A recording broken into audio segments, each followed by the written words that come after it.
on the phone. Okay. Okay. Ready? Yep. So, David Dowdy and Betty Dowdy are at this address right here, the address that they're living in. Are going to sell their home to Rodriguez Lofton and Katie Lofton, and this is the address that they're at right now. And they are wanting to purchase this property here. Well, Okay. hold on. So this agreement, you said that the home on the top is the house they're going to sell. No, these are the homes that they're currently living in. Okay. And this is the home that they're going to sell right here. That's the subject property. Okay. This is yes. Okay. This is a separate property. Subject property. Subject Yeah, property. subject Okay. property, yeah. Subject property. Yeah. Yes, and that's not the home that David Dowdy and Betty Dowdy are living in. This is just an empty home. I got you. Okay, so the price of the home we have is $86,000. 86,000. Yes. Okay, now the closing cost. Who's going to be paying the closing cost? It's gonna be rolled into the loan. Okay, now does the seller? How much does the seller want to net clear? So the seller wants to net clear at least 81,400, but he's going to net in this here 81,700. With this, does that make sense? 80,700. No, 81,700. Okay, so how much do you have set aside for closing? I put 4,300. That's 5%. What state is it in? Georgia. That's about right. Yeah. Yeah. Okay. Okay. So I added that here because this was not in there yet, and this is where Josh told me I should add it. Mm-hmm. Okay. And see, now with the situation with them is a little different in that right now Rodriguez Lofton does not have a credit score. It's not applicable, so we're waiting on his first choice secured card. But he's still going to be going on this loan, though, right? Yeah, he's still going to be you're going still, on this loan. Okay, you're still going to because- include him in the contract. Okay. Yeah, but and Yeah, so, but basically, though,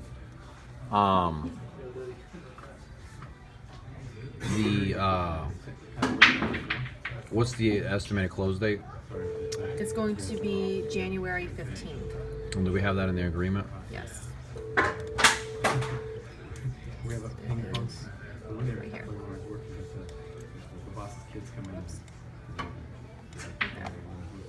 January 15th. And the reason it's January 15th is because we're pulling his credit next month on the 12th.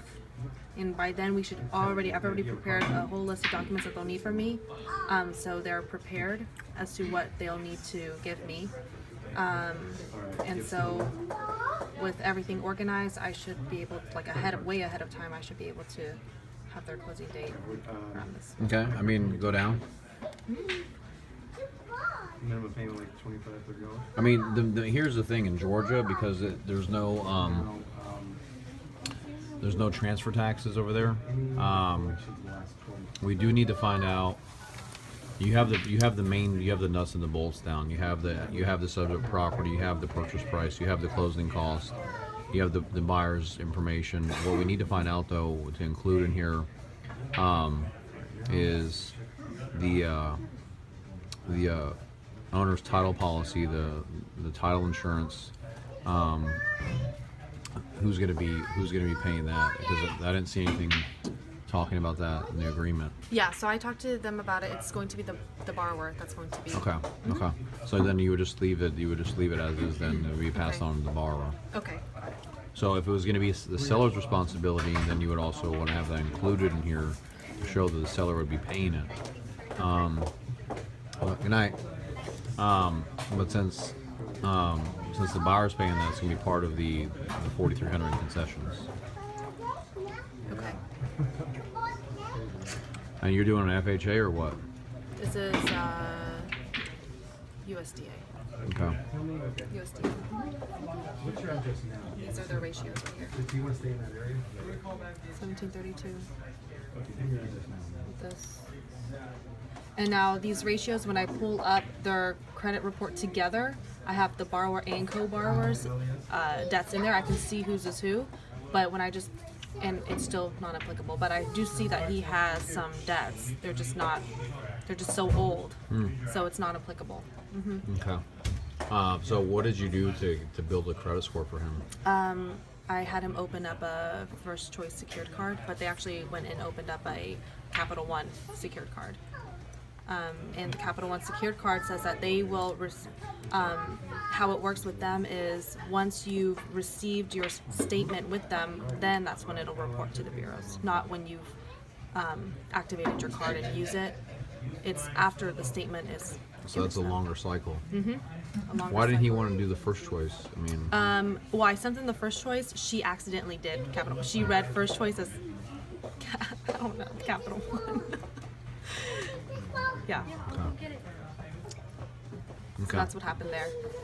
Okay. I mean, as far as how you prepared this, I mean, you know, is there anything extra erroneous? I mean, there's probably some fluff in there, but you got the main stuff down. Okay, yeah, I was just trying to figure out if there was anything else in the rest of this agreement that would need to be changed or added. No? Usually, no. Okay. So just typically just leave this as is. Okay. You have the signatures on the bottom from the cell sign. Yep. Okay. That looks fine to me. Okay. No, I don't see any. This is how whatever we're